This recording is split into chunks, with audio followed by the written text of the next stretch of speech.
was very big on making sure you take care of the military. And so he would really go for Ronald Reagan.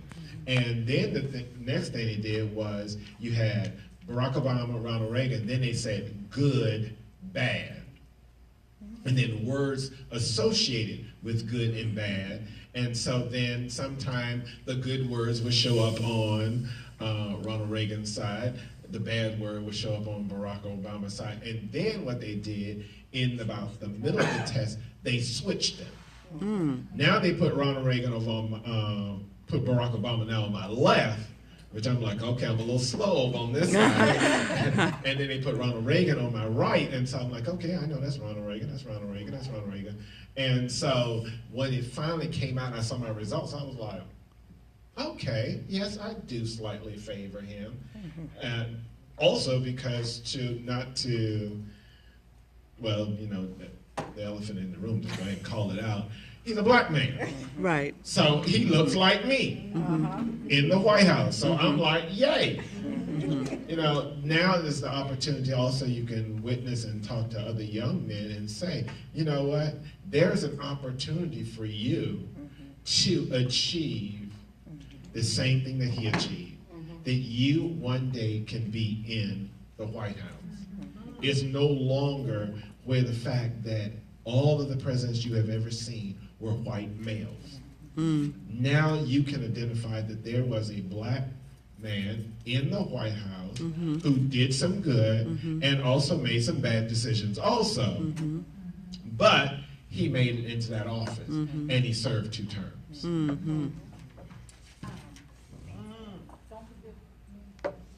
Oh, I apologize, Dr. Gale. You also took the IAT. What was the one that you took? And Lynette, I'll come to. I took the African American. I don't know what the name of it was, but it was the African American test, or maybe it was race, culture, or something. Okay, I think the test itself is biased. I agree, I do. And I was not surprised by the results because it says that I moderately tend to lean toward African Americans. The thing that I learned, and just like you were saying, Gary, is that at first they would put African Americans on one side, and then they would have all the negatives. You know, African Americans are lazy, or African Americans expect handouts, or something like that. And of course I would click, no, I don't believe this, I don't believe this, I don't believe this. And on the right side, with white people, it would say that, you know, it was all the positive things. Then they switched it up. The thing that I realized is that in taking the test, and again, I think that it was biased. I think that the test is skewed a little bit. But what I realized is that here's the deal. I'm black. I understand that I'm black. But I don't want to be recognized as being black. I want to be recognized as being blood-bought with Jesus Christ, and that culture is priority over my race. And the problem that I think, I mean, it really spoke a lot to me. Yes, I've always said, well, I'm black, I'm African American, or whatever, and I realize that we're all a part of a culture. We're all a part of a race of people. But I want to love every culture just as I love my own culture. And I don't want, and I realize that, you know, we're right in the midst of what's going on today. I don't want to look at what I see on the news and go, those cops are just blah, blah, blah, blah, blah. I want to equally see what is happening on the other side. And so that's what I realized when I looked at is how biased, you know, I am, because for years, that's all I ever said was, look at those cops, you know, they're just killing up our guys. And yes, they are killing them up. But what we've done is we've made an assessment that all cops are bad. And yet we got to do 911 the minute something goes wrong. So I don't want to be put in a category of making a determination that all policemen are bad just because of some guys, bad guys, that have literally come against, our guys. And so I'm just saying that yes, I'm black, but I want to be recognized and acknowledged as being a kingdom culture-minded person who happens to be black, but my skin color doesn't dictate who I am. That's good. Amen. Now, I was going to say, now this test was created, and they have a lot of different kinds, but this test was created by Harvard. I want to write Harvard and say that was an unintended result of taking that, because the point was, well, actually, maybe it wasn't unintended, because the point was being able to recognize your biases. And at some point, once you recognize, what do we say? Once you know better, you do better. You do better. So after Dr. Gale took the test, she realized, I know better, so now I got to do better. That's good. Yeah, I like that. That was good, because it was not what I was expecting. Maybe the test wasn't biased. Right, maybe not. Maybe it was me.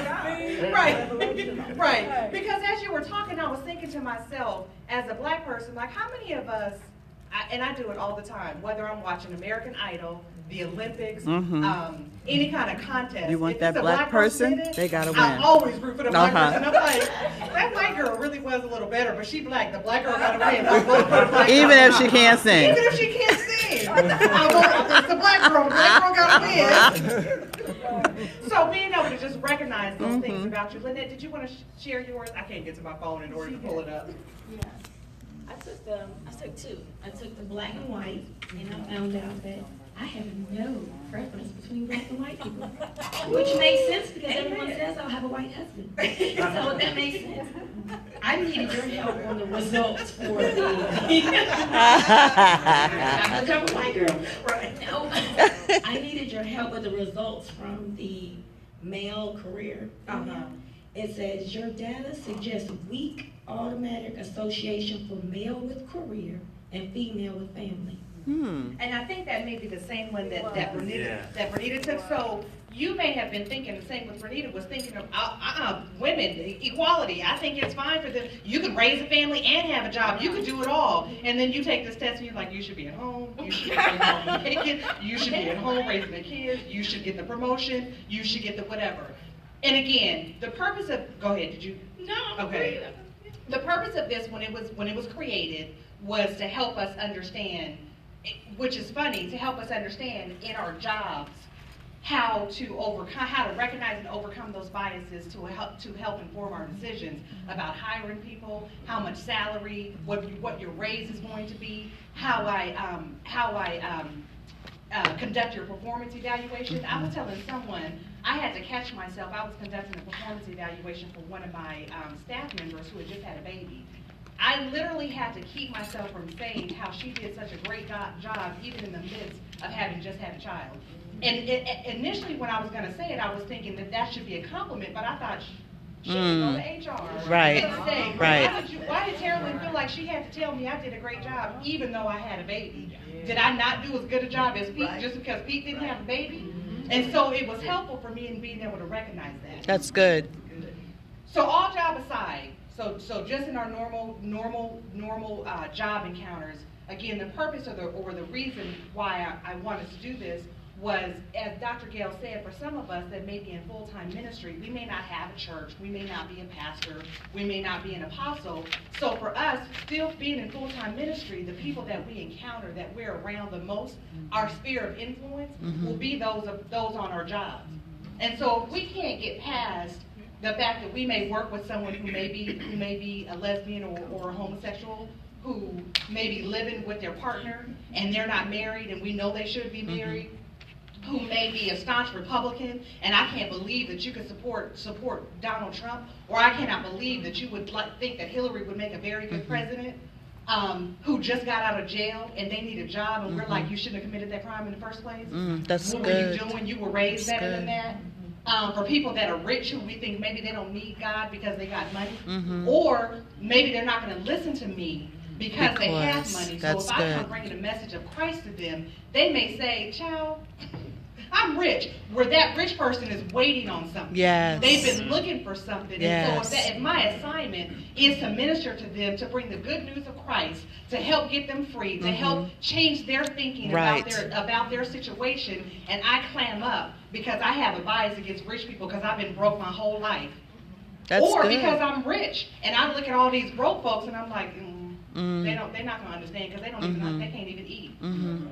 That's good, Terry. So That's just start good. thinking about it from that standpoint. Gary mentioned earlier about good biases versus bad bias. And really, in reality, bias is not necessarily good or bad, it just is. But for instance, society would say a good bias, and this is just a simple. You prefer shopping at Whole Foods over Publix because Whole Foods has a better quality of organic produce. It's a bias, but that's your inclination. You do that. Versus a bad bias could be racism, not liking or trusting, as Mom said, a group of people because of the actions of a few. Thank you. You took that. You had That's to take good. that, That's yeah. good. It's Say it again. I said a bad bias could be racism or not trusting or liking a group of people because of the actions of a few, like you mentioned about the cops. Right. I saw you know. Okay. That's true, you did. So I wanted to discuss the impact of not acting or acting on our biases. For example, using the example of the grocery store, you might save or potentially make some money because you choose to shop at a place that's maybe cheaper or a place that costs a little more. So it may impact your money. Personal, and that's personal to all of us because it's embracing Jubilee, so we know we like our money, right? Hallelujah. It could cause you to become hateful or judgmental. Because we forget, we come to Christ as Dr. Gale said, the picture of Melania and Michelle Obama, comparing the two. But she said, if you saw a picture of me back in the day, you might not even want me up here. I ran across a picture and showed my nieces, I don't know, you had to be in your 20s. She went to her class reunion, like her 10-year class reunion, and she had someone make her this crochet outfit that only covered the important parts on her body. And walked in like, this is, hey, I'm Hey, here. y'all. My nieces saw that picture and they were like, who is that? I said, that's your grandmother. I gotta tell the story that all the women at the reunion wanted to try it on. To see what it would look like. So, our biases could also cause us to be non-inclusive. I would say to Gary, to Bernita, you guys are in HR. I know my company does it. We're big on inclusive and not being discriminatory and things like that. And when I first started seeing it, I was like, see, this is that LGBT agenda again, my bias poking out. But it wasn't just talking about, it would talk about your military service, women, people who are pregnant, disabled people, all that kind of stuff. And again, we discount groups of people, or we discount things based on the personal biases that we have. And again, it stops us from just sharing Christ with them. Yeah. We think they're real God. Yeah. And I think also what you'll find when you're talking about impacting our biases is that, when you have these certain biases, and especially like you're saying, with save and make money. Now, I can tell you one of the things that everybody know about me and my wife, we're very transparent. My wife loved Whole Foods. And when we first, around the early part of our marriage, you're looking at, she would come home, just went to Whole Foods, and she'll have this little bag. Go ahead. This little bag. And there would be 4 items in that little bag that cost $100 and something. Oh my goodness. And I would be sitting there looking at her like, And you can make a meal.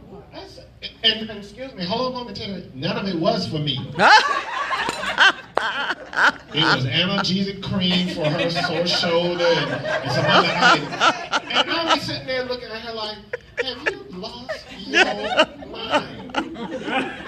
I said, sweetie, now, okay. All right. Got you. Now, next month, I'm going to the grocery store. Let's see, you spent $160 something dollars, 4 items at Whole Foods. I'm going to Kroger. Oh no. I would come back and she would look at me. Any more bags in the car? Yes. And I'm steady bringing bags in. Steady bringing bags in. I said, see, now I have meat. I have some potatoes. I got vegetables. I got stuff that we can make a meal out of. I said, you just spent all that money. So when you're talking about biases and save money, I work over by a Whole Foods. I literally almost cringe when I drive by that store. I'm like, you're not getting a one penny of my money. I'm not gonna do it. And she'll say, well, Gary, nope, I'm not going in there. To the point we even do it like this, we spiritualize it. Whole Food is of the devil. I'm not going in there. They're trying to make me a broke person. They call it whole check work. There we go, whole paycheck. And so I don't do it. And but it's healthy. But you know what I'm learning is that Kroger's and Publix and other food chains have had that aha moment. Yes. Wait a minute. We need to learn how to compete with Whole Foods. So let's expand our organic section in the stores. Right. Let us now go. Matter of fact, let's go into the enemy's camp. Spelled it And wrong, I'm let's go sorry. see what the enemy got going on. And so the fact that we can maybe It should be see biases. if we can offer some of those same items. So I know definitely about that bias because I used to look at my wife like, sweetie, I love you, but you done lost your mind. We can't do this. Even though we make good salaries and everything, thank you, Jesus. But, you know, when you're talking about, and also when you're talking about our biases, it really truly impacts when we become hateful and judgmental. We really Don't judge me because I misspelled and biases. We're going to get to it. I don't want to jump ahead of it because we're going to really, there's a real good question that's going to come up almost toward the end of our presentation that we really need to seriously think about as believers. Not just church goers, because there are a lot of people go to church who ain't saved. Right. But let's talk about believers who name the name of Jesus Christ and are Christians. I remember now when I was bringing up the story about the crochet outfit, that as Christians, you know, I don't know, the churches that I went to, they would always say things like, the devil just wants to keep playing that, like that videotape or that recording of how you used to be. You got to let that go. You got to forget that. And so what happened is we came to the church and we forgot it. And so now when we see someone that's doing all the things that we said, we forgot how we used to be and are judging them and are critical of them and are hateful, literally. Yes. When Mom talked about, I'm the same. When I look at all of the posts that are on Facebook, people are being hateful. Yes.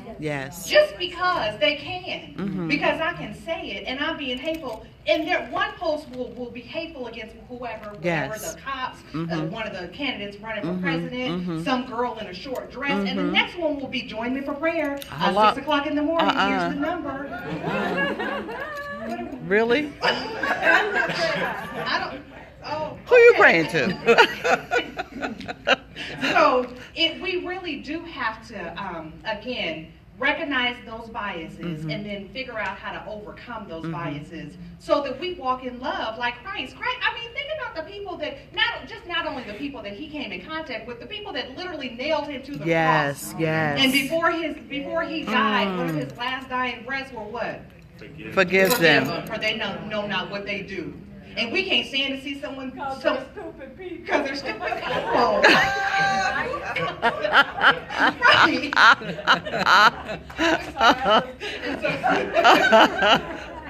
So I want to talk about what our role is as kingdom-focused individuals in the marketplace.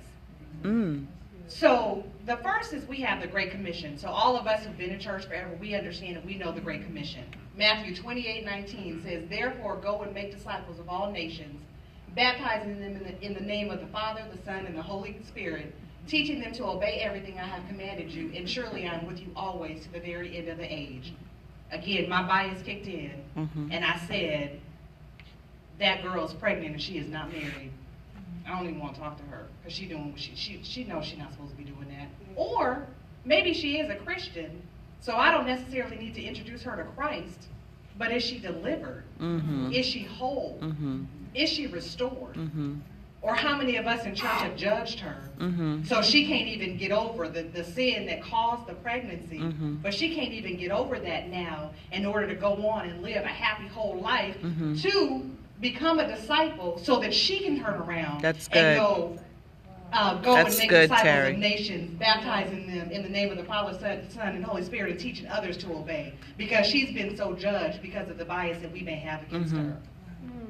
That's good. That's good. And the thing that we have to also think about, what was the root cause? What is the trigger that caused this young lady to go out, get pregnant, have this child out of wedlock? Jesus, Jesus, Jesus. Can we, for a brief moment, just take our eyes off of her and let's see if we can get to the root cause of what caused her, what was it in her self-esteem, or what was it in his self-esteem that caused them to come together, make this child? Because what we tend to do sometimes is that we're looking at people, we're judging people, and we have these biases, and we're not saying, wait a minute, what was the cause? Because the thing about it is, we don't deal with the root cause. It'll be repeated again and It again. will become a repeated Yes. cycle. Yes. Yes. That's excellent, Gary. So you got to, when we're talking about overcoming biases in the marketplace, sometimes, you just got to kind of like, just ask a few little questions. As you're talking to your coworkers, as you're talking. I have an instance where a young lady came in my office. She was signing up. She's signing up for her benefits. She's adding her domestic partner on to her benefits. And one of the statements she made to me, and she was emphatic about it. She said, "I'm adding him on my benefit, but we will never, ever get married." Wow. Now, trust me when I say, Terry, the hairs on my back and everything in me almost jumped out. I was about to say, what? No, I had to kind of like, okay, Gary, all right. Jesus, be a fence all around me. And I asked her, I said, okay, so you'll never, ever get married to the gentleman that you have 2 children with? She said, no, I will never, ever get married. She said, and this was the interesting thing. She said, because I was taught Wow. by my mother, Wow. by my grandmother, he had what he had, and I have what I have. And I sat there and I was like, okay, well, these are the documentation that you will need in order to add him to your benefits.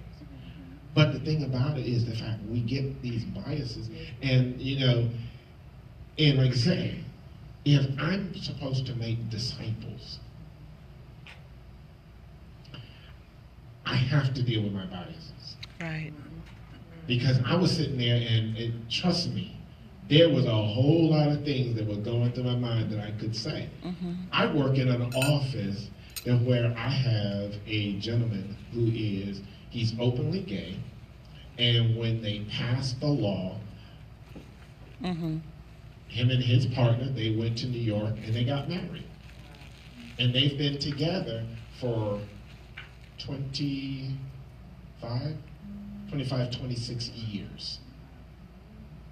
And what I have to do, even though I know that it is wrong, but I have to also look at him and say, wait a minute, Gary, now. It goes back to what Terry was saying about Dr. Gale with her crochet outfit. Remember, Gary, God brought you out of the lifestyle. And so you're in that office for a reason. To constantly show him that with God all things are possible. You can That's good. change That's good. and be delivered if Yeah. you want to be. Absolutely. You just got to get in the way. You got to have that encounter with Jesus. You know, Terry, it's amazing that you brought that up because I work from home, but we have a chat that all the people that went to the training class, we're still a group. And I have a young lady that's in there that is a Christian, and she is gay. But she has the sweetest spirit about her, and I struggled with that. She said, "Let me pray," and I'm like, You don't know the God I know, right? okay, you go ahead and pray. I'll be right back. But, and I struggle with that every day when we're in that group. I'm like, and she says she goes, her partner is the pastor's daughter. And I'm like, okay. But she is, they can't see me. But it